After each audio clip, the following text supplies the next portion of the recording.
नमस्कार दोस्तों, स्वागत है आपका न्यू डिस्कशन में। आइए डिस्कस करते हैं आज का करंट अफेयर्स है। ये बदिस लिमाकुमी मछली है जो अपने रंग बदलने के लिए जानी जाती है।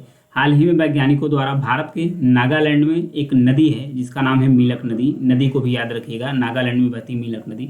इस नदी में एक बदिस लिमाकुमी नाम की एक मछली की नई प्रजाति की खोज की गई है। मछली की एक नई प्रजाति की खोज की गई है।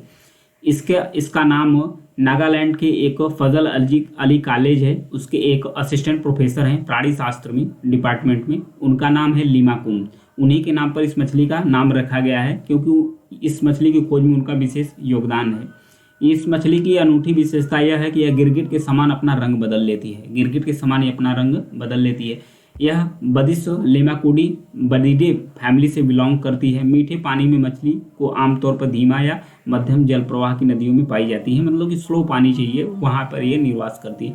भारत के अलावा ये बांग्लादेश, नेपाल, पाकिस्तान, थाईलैंड, म्यांमार सहित विभिन्न देशों के जो स्थिर जल होता है, मध्यम जल में आकार में चलने वाली नदियाँ होती हैं, वहाँ पर ये प्रजाति मिलती है।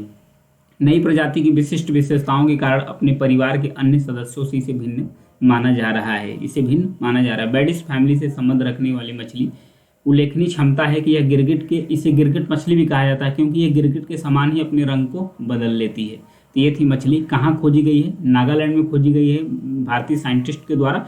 किस नदी में मिली है? मीलक नदी में, जो नागालैंड में स्थित है। नेक्स्ट, देशपूर्ण भाषण यानी कि हेट स्पीसीज। हाल ही में एसोसिएशन फॉर डेमोक्रेटिक रिफॉर्म्स इसके अनुसार भारत में 107 सांसद और विधायक हैं जिनके खिलाफ मामला दर्ज हुआ है कि यह हेट स्पीच देते हैं, यानी कि घृणास्पद भाषण होता है वो देते हैं इतने सांसदों में। विश्लेषण से ये भी पता चला, 5 साल में विश्लेषण किया गया है, 5 वर्षों के विश्लेषण से ये पता चला है कि जो उम्मीदवार होते हैं जो अपना शपथ हलफनामा जारी करते हैं उसी के आधार पर यह देखा गया है।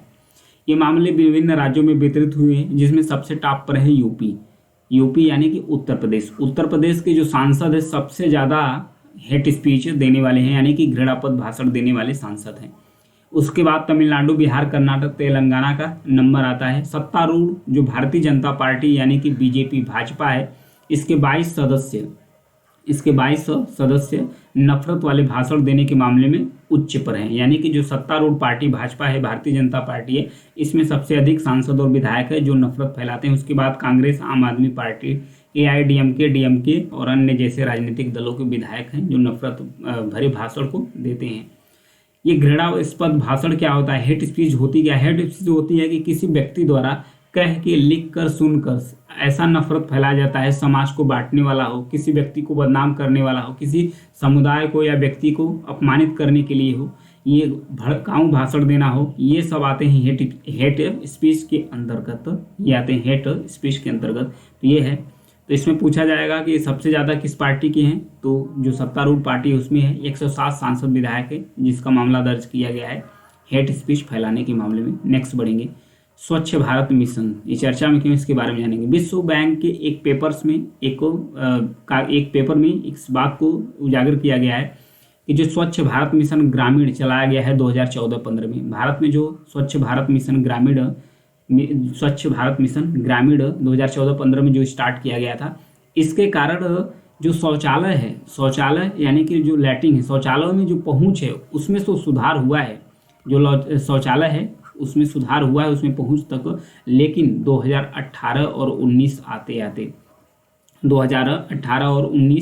आते जो ग्रामीण भारत में जो नियमित शौचालय है उसके उपयोग में गिरावट आई है, मतलब कि बहुत कम ही लोग इसका इस्तेमाल करना शुरू कर दिए। ग्रामीण भारत में शौचालय का इस्तेमाल करना लोग कम कर दिए, फिर से बाहर जाना शुरू कर दिए हैं। ये चिंताजनक बात है। इस पर भी प्रकाश डाला गया है विश्व बैंक का जो पेपर एक जारी किया गया है।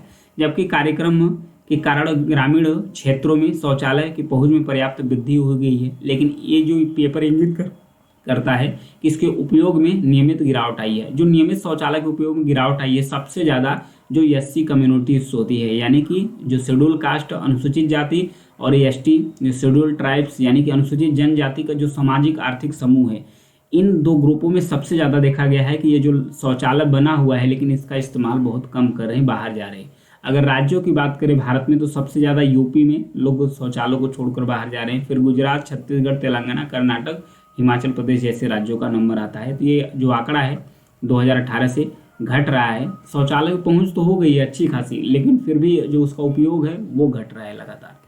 नेक्स्ट, केंद्रीय जनजाति विश्वविद्यालय, इस चर्चा में क्यों, इसके बारे में जानेंगे। हाल ही में प्रधानमंत्री के द्वारा 900 करोड़ रुपए की परियोजना लागत के साथ तेलंगाना के एक जिला है जिसका नाम है मुलुगु डिस्ट्रिक्ट, मुलुगु जिला है, इसमें एक केंद्रीय जनजाति विश्वविद्यालय की स्थापना की घोषणा की है 900 करोड़ रुपए की।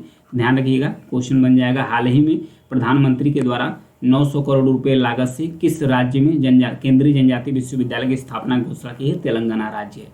सबसे बड़ी बात है कि इस विश्वविद्यालय का नाम क्या होगा? जो आदिवासी देवी हैं वहाँ पर समक्का और सरक्का दो आदिवासी देवी हैं तेलंगाना के अंतर्गत, जहाँ पर तेलंगाना में फेस्टिवल भी यहाँ पर मनाया जाता है, समक्का सरलम्बा यात्रा के नाम से फेस्टिवल उसी ट्राइब्स के द्वारा भी मनाया जाता है, उन्हीं के नाम पर रखा जाएगा।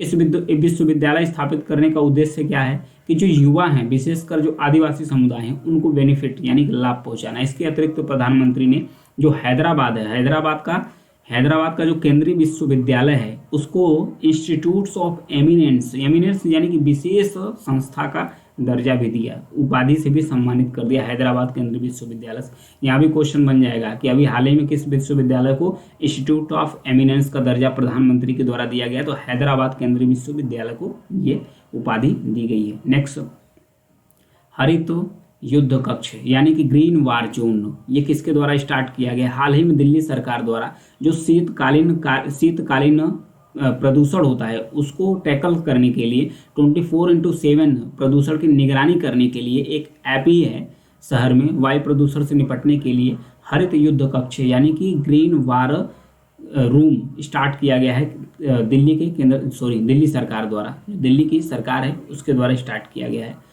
वाहनों, उद्योग, निर्माण गतिविधियों और पंजाब और हरियाणा जैसे पड़ोसी राज्यों से जो पराली जलाए जाते हैं, इन सब विभिन्न स्रोतों के कारण दिल्ली में विशेष रूप से सर्दियों के महीने में जो गंभीर वायु प्रदूषण का सामना करना पड़ता है उसी को रोकने के लिए ग्रीन वार रूम स्टार्ट किया गया है। इसे दिल्ली का जो पहले से चल रहा है green Delhi app mobile application, इसके साथ इसे कनेक्ट किया जा रहा है, इसके साथ इसे एप्लीकेशन को कनेक्ट किया जा रहा है। जो ग्रीन दिल्ली ऐप है ये किस लिए है? जो ग्रीन दिल्ली ऐप है ये पहले से स्टार्ट किया गया है। इस ऐप पर मतलब कहीं भी पोल्यूशन लेवल है, कहीं पर भी प्रदूषण है तो कोई भी आम नागरिक यहाँ पर रिपोर्ट कर सकता है, यहाँ पर रिपोर्ट कर सकता है कि इस लोकेशन से इस जगह पर प्रदूषण अधिक है, तो इस ऐप के माध्यम से उसकी निगरानी की जाती है और उसकी जो समाधान है निकलता है वो भी किया जाता है। तो ये था ग्रीन दिल्ली ऐप के बारे में। इसे जो ग्रीन वार रूम से अटैच किया जा रहा है इसके अंतर्गत दिया गया है। Centre for science and environment की एक रिपोर्ट के अनुसार बताया गया है कि जो दिल्ली के भीतर जो पोल्यूशन होते हैं, दिल्ली के भीतर जो पोल्यूशन यानी प्रदूषण होते हैं, इसके आंतरिक स्रोतों से 31% प्रदूषण है, मतलब 31% जो प्रदूषण है दिल्ली के आंतरिक स्रोतों से है, लेकिन जो 69% जो पोल्यूशन है वो दिल्ली के जो आसपास के राज्य हैं उसके कारण है। तो ये था दिल्ली और हरित युद्ध कक्ष के बारे में। नेक्स्ट बढ़ेंगे, ऑपरेशन कक्ष के बारे में दिया है। जो राजस्व की खुफिया निदेशालय, ध्यान रखिएगा, राजस्व की खुफिया निदेशालय के द्वारा एक कच्छप नामक सफल ऑपरेशन चलाया गया था। ये ऑपरेशन कच्छप चलाया किस लिए गया था?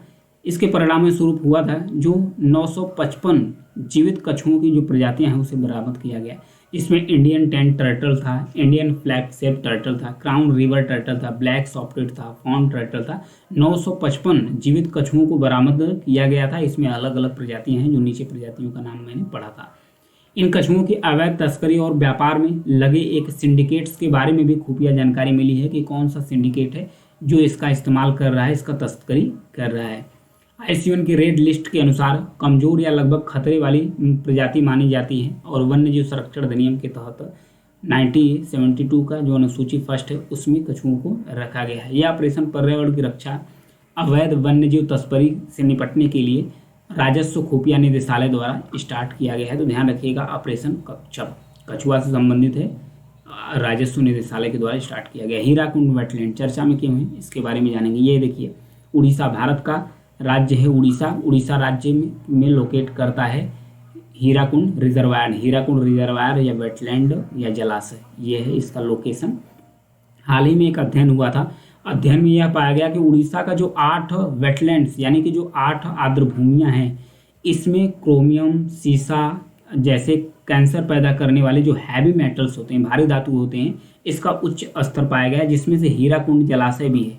इसमें भी हैवी मेटल्स पाए गए हैं। ये जो हैवी मेटल्स है या कहाँ से रहे हैं, अर्बनाइजेशन यानी शहरीकरण, औद्योगिकरण, कृषि जैसे मानवीय गतिविधियों के परिणाम स्वरूप होता है। मिट्टी के माध्यम से जो फसल में प्रवेश करते हैं हैवी मेटल्स, फसलों के माध्यम से बाद में मनुष्य जो उपभोग करते हैं फसल को, उसमें इंटर कर जाते हैं, तो इसके कारण जो कैंसर जैसी घातक बीमारी है इसको जन्म देते हैं। अध्ययन में यह भी कहा गया है कि जो आसपास का समुदाय है, मतलब कि इस जो रिजर्वायर आर्ट जो इंडिकेट किए गए हैं, उसके जो आसपास के जो कम्युनिटी है, समुदाय है, इस जलाशय में या जिसमें हैवी मेटल्स है उन जलाशयों में मछली का पालन करते हैं, चावल उगाते हैं, सब्जियां उगाते हैं, उसका उपभोग करते हैं, तो इनडायरेक्ट रूप से इस जलाशय का ही उपभोग कर रहे हैं ये लोग प्रोडक्ट्स के माध्यम से, तो उनके अंदर ये सब चला जा रहा है। तो आइए जानते हैं हीराकुंड रिजर्वायर के बारे में। उड़ीसा का सबसे बड़ा मिट्टी का डैम है, ध्यान रखिएगा, सबसे बड़ा उड़ीसा का मिट्टी का डैम है। इसका संचालन यानी इसका ऑपरेशन 1957 यानी 1957 में से शुरू किया गया था। इस जलाशय में मछलियों की लगभग ज्ञात 54 प्रजातियां इसमें रहती है। 21 मछलियों प्रजातियों आर्थिक श्रेणी में रखा गया है कि इसका आर्थिक महत्व काफ़ी अधिक है। यह भारत के पूर्वी तट के पारिस्थितिक और सामाजिक आर्थिक केंद्र महानदी डेल्टा में स्थित है। ये जो रिजर्वायर है हीराकुंड, महानदी जो डेल्टा रिवर है, महानदी का जो डेल्टा रीजन है, वहाँ पर ये जो बाढ़ नियंत्रण क्षेत्र है उसे कंट्रोल करता है हीराकुंड रिजर्वायर। तो इस रिजर्वायर को याद रखिएगा। नेक्स्ट बढ़ेंगे मालदीव। इस चर्चा में कि हाल ही में मालदीव में चुनाव हुए हैं।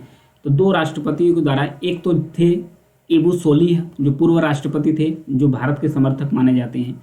अभी जिसकी जीत हुई है वो है मोहम्मद मोइज। ये अभी हाल ही में जीत कर आए, चाइना के समर्थक माने जाते हैं। तो हाल ही में बताया जा रहा है कि ये जो मालदीव में चल रहे थे चुनाव, ये इंडिया वर्सेस चाइना चल रहा था। तो इसमें बताया जा रहा है चीनी और उसके बाद और अन्य पश्चिमी जो मीडिया है वहाँ हाईलाइट इस बात को किया जा रहा है कि इसमें चाइना की जीत हो गई, क्योंकि चाइना समर्थक राष्ट्रपति है। इन्होंने नारा दिया है इंडिया आउट। ये जो नारा है मोहम्मद मोइज, ये इंडिया आउट का नारा दिए हैं कि मैं जैसे ही सत्ता में आऊँगा इंडिया को बाहर कर दूंगा मालदीव से, यानी भारत के जो सैनिक भी हैं रहते हैं भारत के मालदीव के अंदर, उसे भी मैं बाहर कर दूंगा। इस अभियान के साथ इन्होंने चुनाव जीत लिया है, तो इसलिए चर्चा में आ गया मालदीव। तो मालदीव के लोकेशन के बारे में जान लेते हैं। ये है मालदीव, दक्षिण एशियाई द्वीप समूह देश है जो हिंद महासागर, श्रीलंका और भारत के दक्षिण पश्चिम में स्थित है। इसमें 26 एटॉल है, 26 एटॉल है। यहाँ पर देखिए गिन सकते हैं, 26 एटॉल से बना है। इसकी जनसंख्या लगभग 5,21,021 लोग यहाँ पर रहते हैं। इसका जो क्षेत्रफल है ये भी कम है। एशिया का जनसंख्या के मामले में, क्षेत्रफल के मामले में सबसे छोटा देश है मालदीव। इस फैक्ट को याद रखिएगा। एशिया का क्षेत्रफल और जनसंख्या दोनों के मामले में सबसे छोटा देश कौन सा है? मालदीव। यह दुनिया का सबसे निचला देश भी है, यानी कि जो सी लेवल से होता है ऊंचाई, दुनिया का सबसे निचला देश भी है। इसे 1965 यानी कि 1965 में ब्रिटेन से इसे आज़ादी मिली थी। इसके पहले ब्रिटेन का एक कॉलोनी था। इसके बाद कॉलोनी के बाद 1968 में ये गणतंत्र के रूप में, राष्ट्रपति यानी प्रेसिडेंशियल गणतंत्र के रूप में मालदीव स्थापित हुआ। तब से यहाँ पर राष्ट्रपति के चुनाव समय समय पर होते रहते हैं। तो ये था आज की न्यूज या जानकारी। मेरी अगर अच्छी लगती है तो चैनल को सब्सक्राइब जरूर कीजिएगा, लाइक और शेयर करते रहिए। Thank you.